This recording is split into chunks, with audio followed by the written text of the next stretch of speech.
अमरपुर नामक एक बेहद सुंदर सा गांव था। गांव में मधुरिमा नाम की एक औरत अपने पति राघव के साथ रहा करती थी। मधुरिमा और राघव की लव मैरिज थी। दोनों ही एक दूसरे से बेहद ज़्यादा प्यार करते थे।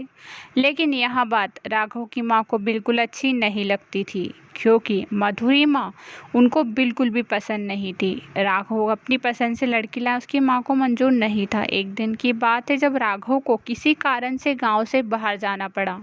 मधुरिमा घर में अकेली ही पड़ गई थी। तब से ही राघव की माँ कमला उसके पीछे हाथ धोकर पड़ी थी।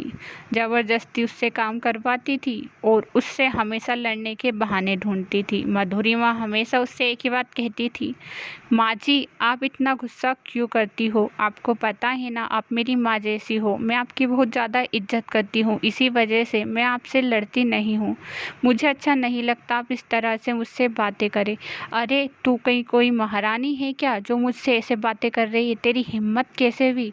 तुझे तो ऐसा मन कर रहा है कि इस घर से ही निकाल दो। वैसे भी काम धंधा तो कुछ करती नहीं, दिन भर तो आराम ही करती है। एक दिन की बात है जब कमला अकेले ही सोच रही थी, मुझे मधुरिमा को कुछ देर के लिए घर से बाहर निकाल देना चाहिए, तभी इसकी अक्ल ठिकाने पर आएगी। इसकी अक्ल ठिकाने पर लाना ही अब मेरा काम है। वहाँ मधुरिमा को घर से बाहर निकाल देती है। मधुरिमा गांव के बाहर तालाब पर अकेली ही खड़ी रहती है। उसे बहुत ही बुरा लगता है, क्योंकि उसका पति राघव भी घर पर नहीं था और उसकी सास का ऐसा बिहेव उसे बिल्कुल भी अच्छा नहीं लग रहा था। मधुरिमा गांव के अंदर जाती है। अंदर जाते जाते उसे एक औरत दिखाई देती है। औरत को पता था कि मधुरिमा को उसकी सास ने घर से निकाल दिया। वह कहती है, अरे मधुरिमा आज कहाँ रहेगी?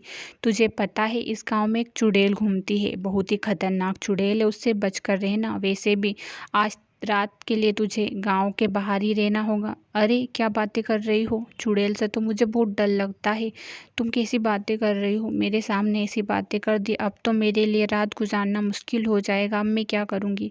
अरे तेरी सास को मना ले और घर के अंदर चली जाना। तुझे पता है बहुत खतरनाक चुड़ैल इस गांव में रहती है, हर रात को आती है कोई भी, इसीलिए तो इस गांव में बाहर नहीं निकलता रात को। यहाँ बात सुनते ही मधुरिमा को बहुत डर लगता है। अरे माँ जी तो मान ही नहीं रही, अब मैं क्या करूँगी? मुझे तो बहुत ज़्यादा डर लग रहा है। अब मुझे तो कुछ समझ भी नहीं आ रहा कि मैं करूँ तो करूँ क्या। हे भगवान आप ही मेरी रक्षा करोगे, आप ही मेरी रक्षा करना। बेहद रात का समय था। रात के करीबन 12 बजे हुए थे। मधुरिमा गांव के बाहर अकेली ही थी। उसे बहुत ज़्यादा डर लग रहा था। सुनसान गांव था कि अचानक से उसे पायल की झनझनों की आवाज़ आने लगती है। वहाँ डरने लगती है। अरे क्या सच में तो चुड़ैल नहीं आ गई? आज तो मैं बचने वाली नहीं हूँ। एक तो माँ जी दरवाज़ा भी नहीं खोल रही, अब मैं जाऊँ तो जाऊँ कहाँ? किसी के घर जा नहीं सकती। कुछ समझ नहीं आ रहा क्या करूँ।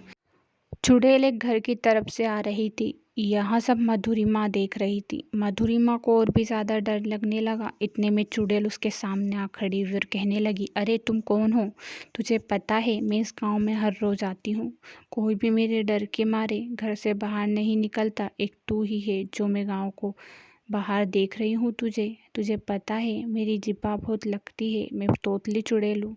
अरे क्या बातें कर रही हो? तुम तोतली हो क्या? तुम्हें पता है मेरी बहन भी तोतली थी। मुझे तोतले लोग बेहद पसंद हैं। मुझे तुम भी पसंद हो क्या? तुम मुझसे दोस्ती करोगी? अरे तुम कैसी लड़की हो? तुम्हें चुड़ैल से डर नहीं लगता क्या? मैं कितनी खतरनाक हूँ तुम्हें पता है? तुम्हें खा भी सकती हूँ। इतने में मधुरिमा उससे दोस्ती कर लेती है। चुड़ैल और मधुरिमा दोनों अच्छे से रात गुजारते हैं। चुड़ैल कहती है, अरे तुम बहुत अच्छी लड़की हो, मैं तुमसे खुश हूँ। मैं तुम्हें आज एक वरदान देती हूँ, ये सेब इससे जो कुछ भी मांगोगी तुम्हें मिल जाएगा। और अब मैं चलती हूँ, हर रात को मैं आती हूँ, जिस दिन भी तुम्हें अच्छा लगे मुझसे मिल लेना। अरे वाह तुम तो बहुत अच्छी चुड़ैल हो, मैंने तो सोचा भी नहीं था। तुम जा कहाँ रही हो? इतने में चुड़ैल वहाँ से गायब हो जाती है।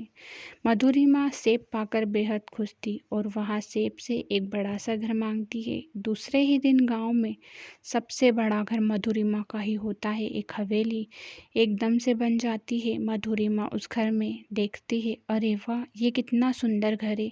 वो चुड़ैल कितनी अच्छी थी ना, अब चली गई। मुझे नहीं लगता अब वहाँ कभी आएगी। वहाँ तो बहुत ही समझदार चुड़ैल थी, लोग उसे फालतू में बदनाम कर रहे थे।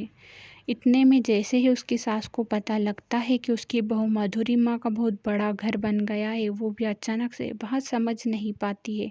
उसे अपनी गलती पर अफसोस होता है और थोड़ी ही देर बाद वह अपनी बहू के पास जाती और कहती है, मुझे माफ़ कर दो बहू, मैंने तुम्हें नहीं अपनाया लेकिन अब अपनाती हूँ।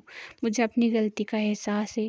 राघव जब आएगा मुझे बहुत डांटेगा, इसलिए मैं चाहती हूँ कि मैं अब तुम्हारे साथ ही रहूँ। अरे माँ जी, कैसी बातें कर रहे हो, ये भी कोई पूछने की बात है। मैं तो आपके पास आने ही वाली थी। अब से हम दोनों साथ में रहेंगे। राघव जाएंगे और यहाँ घर देखेंगे तो वो बहुत खुश होंगे। आपको पता है उस रात को क्या हुआ था? और वह अपनी सास को सारी बातें बता देती है। राघव की माँ मधुरिमा को अपना लेती है। जब राघव आता है तो यहाँ देखकर बेहद खुश होता है। कहानी पसंद आए तो चैनल को सब्सक्राइब, वीडियो को लाइक, बेल आइकन को जरूर